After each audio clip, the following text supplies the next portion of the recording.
Hello everybody, welcome to yet another Candid Walk video. I'm Varsha, the Director of Candid Schools, and today we are at One World International Sarjapur, and with me I have the principal, Ms. Aparna. Thank you so much, ma'am, for being a part of our Candid Walk video. And so before we start our Candid Walk, firstly what I want to tell you is this is not an interview.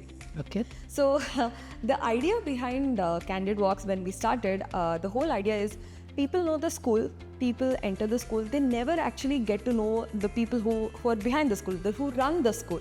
So we wanted to talk to them, understand them as a person, understand what it takes to run a school like this. And that's why we had this video. So it's not going to be a formal interview. Alright. So ma'am, let's, from when I was going through One World International's website and other stuff and talking to people here, the first thing I noticed was you're part of a huge global network, the Global Schools Group. So can you tell us more about it? Like, what is this group and, what do you do with this group? Yes. So my school, that's the One World International School, the Sarjapur campus, belongs to a group called as Global School Groups, which is run by the Global School Foundation, GSF and GST is what we call them. And we are about 64 schools across 11 countries as on date. And to name a few, there are about 27 of them in India and about a few in Tokyo and Cambodia. And then, of course, our flagship school is in Singapore. Right. And as I talk to you, we are also having a junior school in UK as of now. Oh, okay. Yeah. So it's truly global. Truly. So what are the benefits of being part of this kind of a network? I mean, I'm sure you have a lot of, inter-school connects and things like that. But, to be an IB school, I think it's much more important to have this kind of a connect, because I've been to many IB schools and they don't have this kind of a connect, right? True. Thank you for bringing that up, Varsha. It is indeed the fortune of the students that they have this advantage whereby in this interconnected world, they are being truly prepared to have that kind of an intercultural understanding and along with the schools. And very intentionally, we do this student exchange programs. Now, the student exchange programs are actually done in two ways. So since the very young children from EYP to largely grade 5, they cannot physically go to these campuses. Yeah. So we, especially our academic coordinators, they have a common timetable as per the geolocations and the timings, school timings. So this common timings is run by one Ms. Shubhi Singh and Dr. Pramod Tripathi, who looks into the student exchange. And then we have these meetings at least twice a term, whereby these coordinators have this open timing, and then they collaborate or communicate amongst each other as to when are these unit of inquiries or chapters, so to speak. In an IB, communication language, we call it as unit of inquiries. Okay. So whenever there are common of those kind of unit of inquiries, that is when they have these classes. So what happens is usually they disseminate the information. And whenever the collaboration part of it comes in, is when the students collaborate amongst themselves as to what they have learned from both the context, and that's when the perspective of that one particular unit develops probably more or less a 360. Okay, this is great. So what you're trying to tell me is that there is a person who's kind of keeping a track of all these 64 campuses as to where they are with respect to each of the subjects in the teaching. And when two or more schools are on the same topic that they're teaching, they get a chance to collaborate, wherein the kids from, say, Tokyo are talking to the kids here at OVIS, and they're collaborating and maybe discussing on a particular topic together in class. So also, while I would not say that there is this one person tracking all the 64 campuses, but because our schools are not only IB schools, so we have American schools, we have Cambridge schools, and then of course we have schools which are CBSE International Plus schools and CBSE schools in India.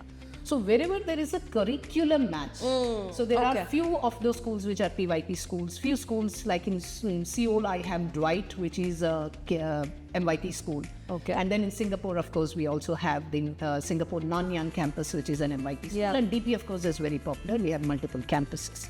So it is that person who Ms. Shubhi Singh and Dr. Pramod Tripathi, they ensured that these geolocations are made free during this particular timings, because there are different time zones. But it is our academic coordinators and the teachers who take this initiative to communicate. So and since we have a common email domain, it becomes all the more easier to communicate. Yes, but the exchange takes place among the teachers and the coordinators. Smile. Yeah. All right. And that advantage, of course, is passed on to our children. Because just the other day, I think even Priya was also there, when the children sitting were doing, I think, about who we are. That's one of the units in PYP. And the students sitting in Singapore were also talking about the same things that they did. But I think it was, if not diametrically opposite, but they approached the whole topic in a completely different manner.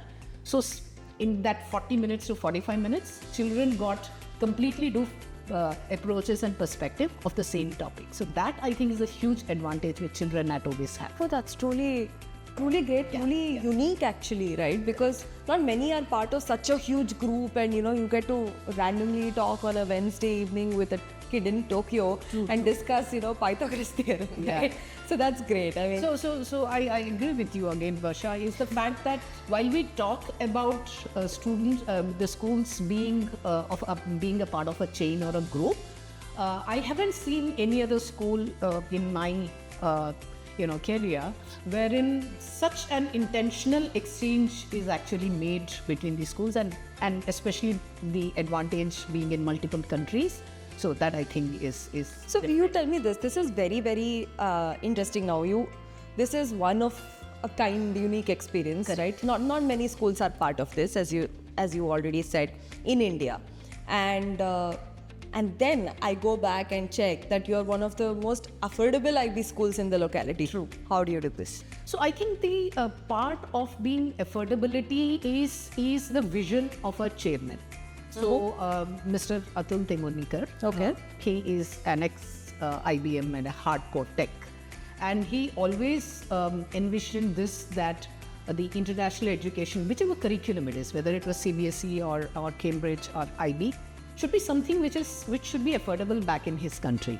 And so very deliberately this was strategized, that they should be kept within the reach of the parents who could who aspired for their children to have that kind of an international curriculum. I mean, So it was not something that we decided that one of a kind that we need to be affordable, but this was a vision of our chairman. So strategically done. It's not Very, like very it happened. strategically done, and also something from heart, because he felt that the international curriculum and its exposure should be available to the children back in India. Makes sense. I mean, that's truly amazing that they can get all of this for the most affordable price, and it's almost on par with regular CBSE schools, right? Which is the most biggest differentiator, because at that price you're getting an IB school, and then you have these kind of experiences. Right? Yeah. So I also want to mention with a lot amount of weight behind it, saying that while it is affordable, the whole the spectrum or the philosophy of IB is very, very jealously and is done by all the coordinators here. So there's no compromise on any other IB curriculum, whether it's teaching, learning, or in terms of generating that safe environment or the inclusiveness that IB is known about. Right. That there is no compromise. It's affordable because somebody out there has a vision to make the reach to the larger population like that. True. So there is, it's IB.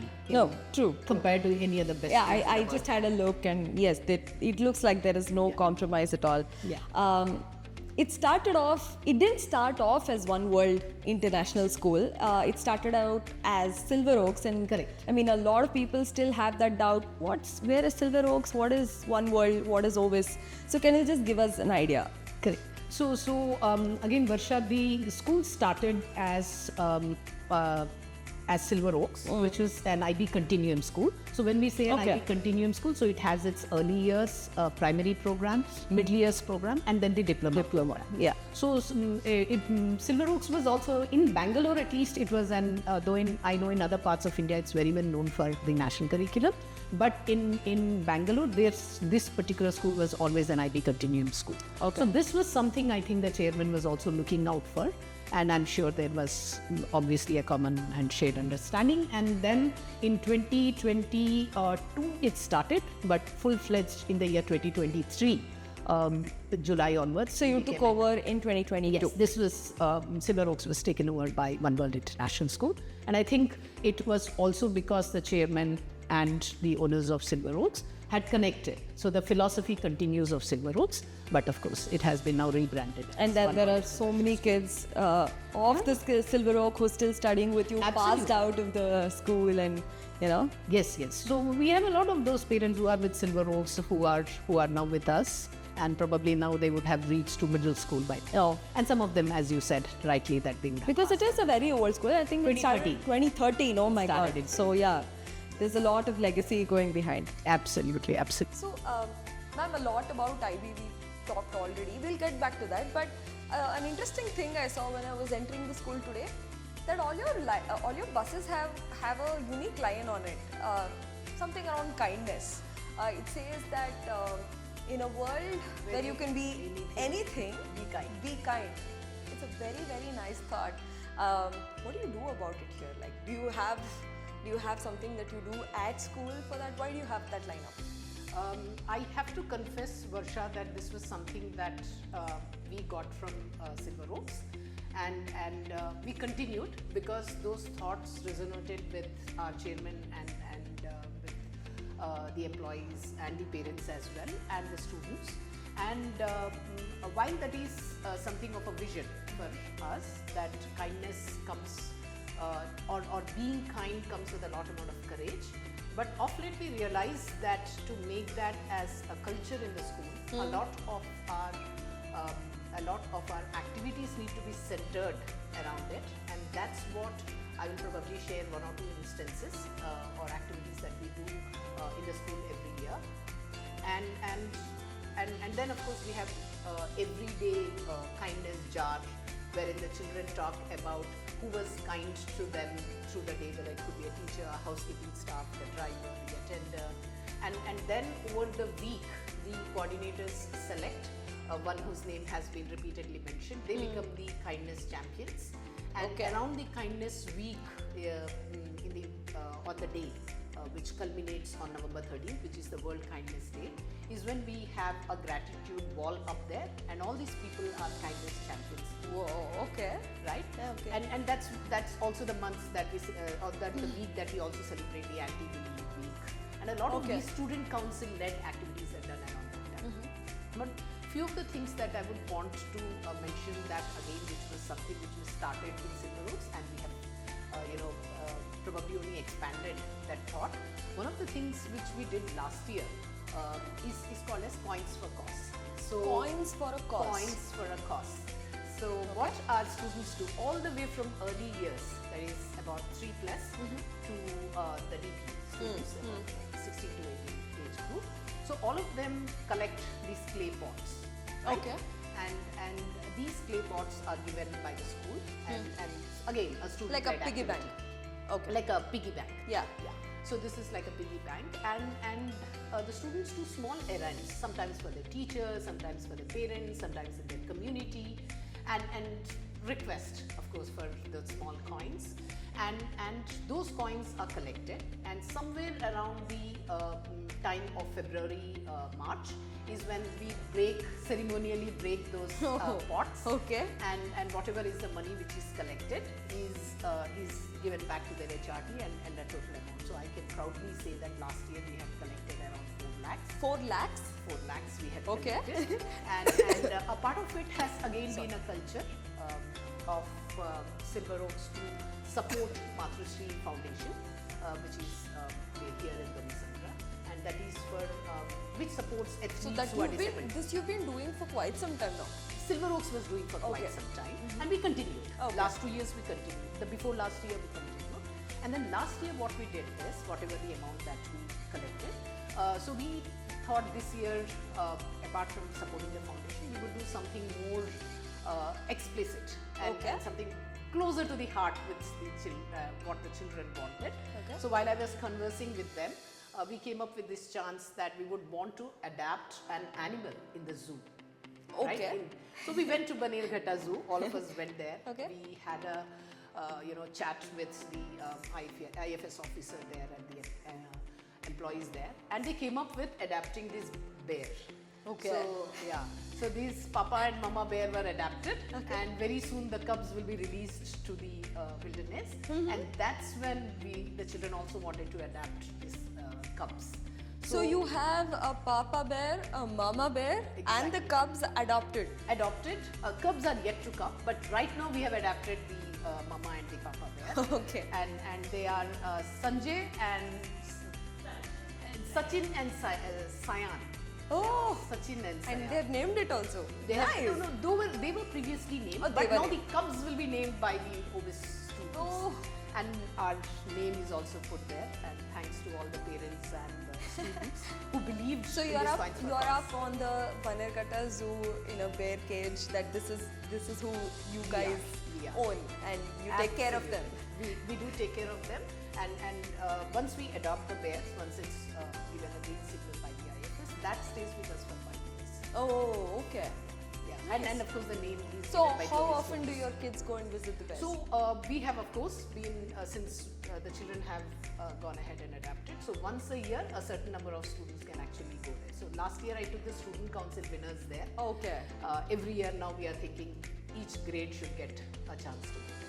Yeah, I see a certificate up here as well. Yes, exactly. So I also wanted to show this one certificate, which was certificate of adoption, which was given by the IFS officer on the Banerghatta Zoo there, and yeah, we hope that more and more schools come forward and adapt. This is a great thing. I mean, this is very touching, and this is like a very good initiative. Especially, I think if a line goes from just being up on a bus to all the way to a Banerghatta Zoo where you adopt a bear, I think it's gone.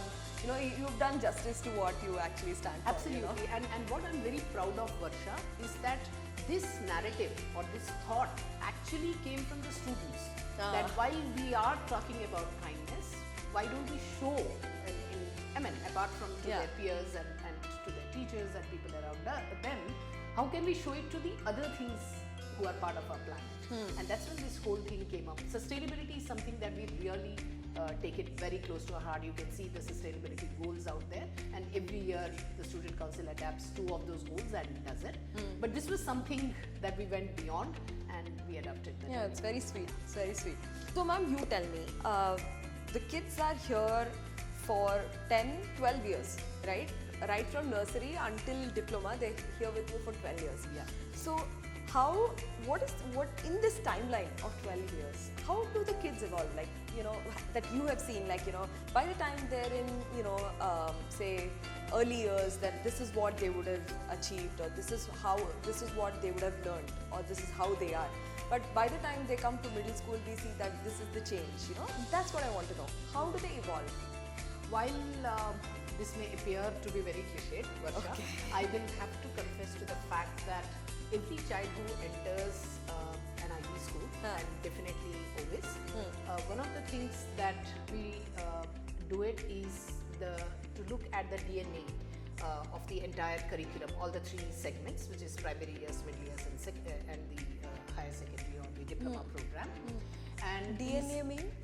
DNA means that's the basic philosophy which ties all of us, and that is called as the learner profiles.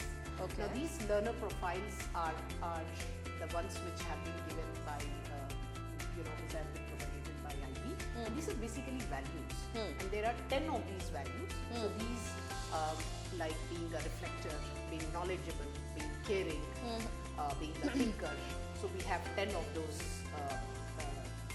learner profiles, and the whole curriculum, whether it is the curriculum in the school, whether it is the practices that we do, or even the hidden curriculum, which goes around in the classroom and the corridors and with all the stakeholders, is that by the time the children pass out of the portals of OBIS, that graduate from there, they should probably be the embodiment of these learner profiles, right? So Okay. they should be If we have to thinkers. kind of like bring it down Correct. to, maybe if we can, if you can bring it down to a Yeah. level that we can understand. For example, like, as you said, like Yeah. something kindness, right? That's Exactly. something that they carry on because there's a lot of activities that you do behind the scene, other than your academics, which is kind of, because of course they're going to get a diploma degree, a Yeah. certificate at the end, right? But then other than that, as personality, how do you think they evolve through this? Yeah, so one of the two of the things I think that because as a school we have a vision, right? It's not, of course, naturally the child is blossoming into a very, very confident adult, somebody who is able to thrive in this uncertain world, in this VUCA world, and somebody who is extremely adaptable. But two of the things that I think we very, very strategically, intentionally do through our curriculum and definitely through OBIS. One is that they are somebody who are humane, Okay, right? They okay. become good human beings, and that is one of the things that we do is through the kindness that is in and out of Makes our sense, yeah. classroom. And the second is lifelong learning. Now I'll address the second one first because we have talked about kindness before, but I'll go a little more deep into it. Now coming back to the lifelong learning, at OBIS, definitely in the Sarjapur campus, you'll see a lot of student agency there. So Student agency. Student Okay. agency is something wherein you will see that in the classroom, where it is not, the teacher is not a sage on the stage, right? She's actually living a lot of this learning onto the students. The onus is onto the students, so they ask questions. So the teachers are more of a facilitators out here. And they're taking the children aside, walking along with them, but not before them. That's also the point of IB, right? Like, Correct. yeah, the whole idea of why a parent would choose IB is so that there's more of facilitating and not teaching. Teaching, but I think at OBIS we have actually taken them where we don't have a standard PTM. We have student-led three-way conferences, as we call it, Oh, and whereby the okay. teacher, the child actually shows what he has learned over that period of time. Okay. Especially we do this a lot in EYP and PYP. Of course, as we go to middle years, it's a little more to do with grades, and of course the final years are pre-university courses. But this is something that we do in terms of the lifelong learning, but we also have a competency clubs, okay? And also we are encouraging our students to write research papers. So these are the two things. And each of the kids, like some of them write age appropriately, write 150, then it goes to 250, 500. Just yesterday I was talking to my grade 9 students who were talking about entrepreneurship, and they wrote 500 words about it.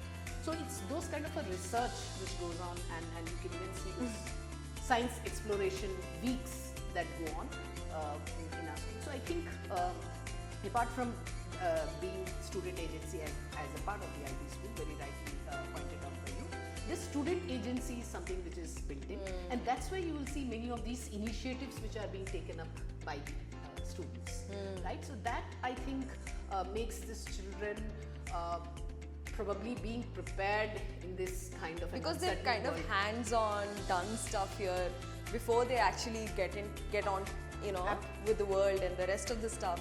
Correct. Right. And I post it. think that goes a long way in their lives because I have a strong feeling that as the children grow out of it and the current uncertainty that we see around, they are not going to change jobs, but they may change careers. Now we talked about in between. You mentioned about the PTMs and how Yes. it's student-led and everything. Correct. Now I was doing some digging online and I saw a lot of reviews around parents talking about how teachers know in depth, about the students and their performances. Like you have about what 1,100 kids Students, in, yeah, 1,100 students in the school, and I saw this repeat. I mean, this is definitely a thing that many schools should have, and that should be definitely one of the top reviews of every school. But I was actually surprised and happy to see that there's so many parents writing about it and also mentioning that they were all very well behaved. How do you achieve that? How do you achieve that in school? First of all, thank you. And the thanks, of course, goes to my teachers. a dedicated lot of about 125 teachers that we have, because probably our student-teacher ratio of 1 is to 11 as I stand Oh, today. wow. Yeah, Okay. so there are, so we have teachers and assistant teachers in the lower grades, and of course that Yeah. becomes, So one of the things that, during the PTMs, you can see that each of the teacher knowing about the child is also because I think the classroom pedagogical principles and, the lesson plans are built in such a manner, and wherein the teacher is not just teaching the subject, she's teaching the child. So when I say you're not teaching the subject alone and teaching the child, that means it's very personalized, right? And of course we have a lot of support from our tech team where data is generated after each of these summatives. We have a lot of external examinations that we do, some adaptive assessments that we do. We have collaborated with MAP, which is an international benchmarking American system. Then we have, of course, Olympiads, international Olympiads and national Olympiads, apart from our own very unique IB criteria-based assessments in the middle school, right? And of course, anecdotal notes that we have in PYP.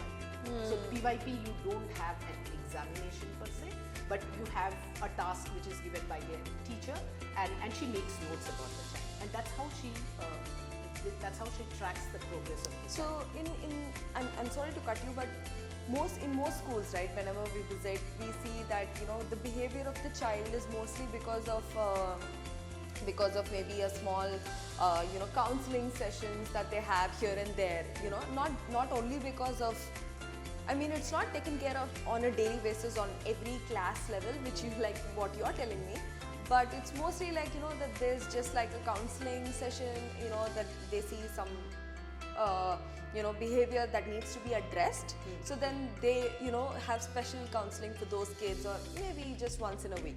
But this feels really hands-on, because if it's like in the class where a teacher's teaching you in a different way, and if you're kind of like evaluated and they're like matrices for I see where the well behavior is coming from, Absolutely. I think it's also one is, of course, how this child internalizes his or her behavior, okay, through that reflection which I was talking to you about earlier.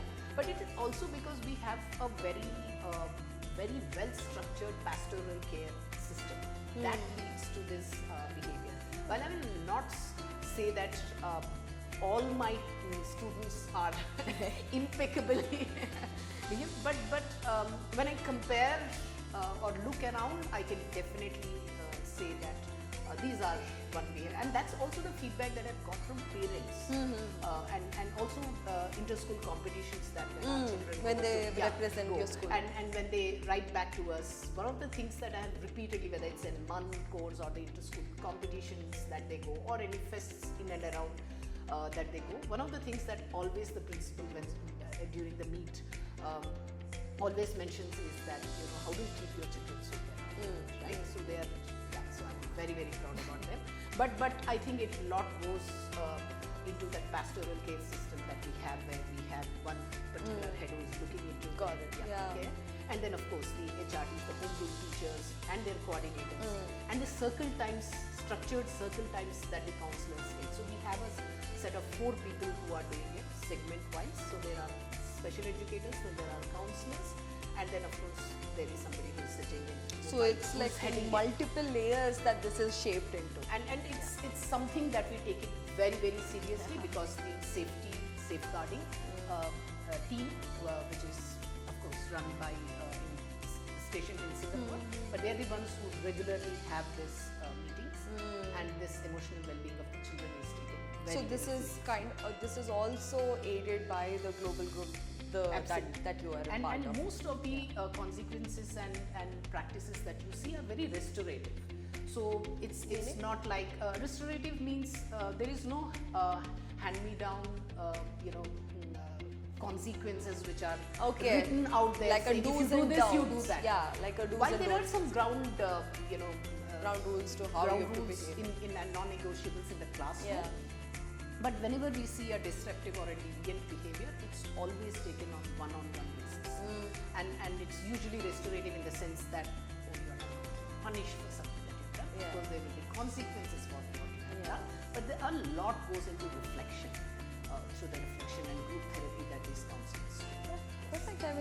I think what my from my understanding of the school and after talking to you as well, I think I understand that it's not just academics. I think there's just so much more to the IB school, and so much more to how you shape a kid in these IB 12 years. Yes, IB Novus. So yeah, I think I learned a lot talking to you. So thank you so much for your time. But I won't leave you without answering this one question. What would Bangalore miss if Ovis didn't exist? I think the positive vibes and the kindness that we the kindness I that thought we you would say so. yes, that Yeah. we spread around through our students while they are representing their school in various competitions. I think that is something that we are very well known. Very Whether well it is said, yeah. through adapting these bears or doing a lot of this community service like street store, I think Bangalore will miss us. Yes. Because we are So pioneering truly in said. it. Yes, yes, of course. And I thought so you'd say that, and why not? Surely, because you've really done years of this service, and it's kind of like showing up now. So thank you so much, ma'am. Thanks for being a part of our Candid Walk. I really hope the parents do get the inside feel of Ovis with this interview. Absolutely. Thank you so much, Varsha, for coming down.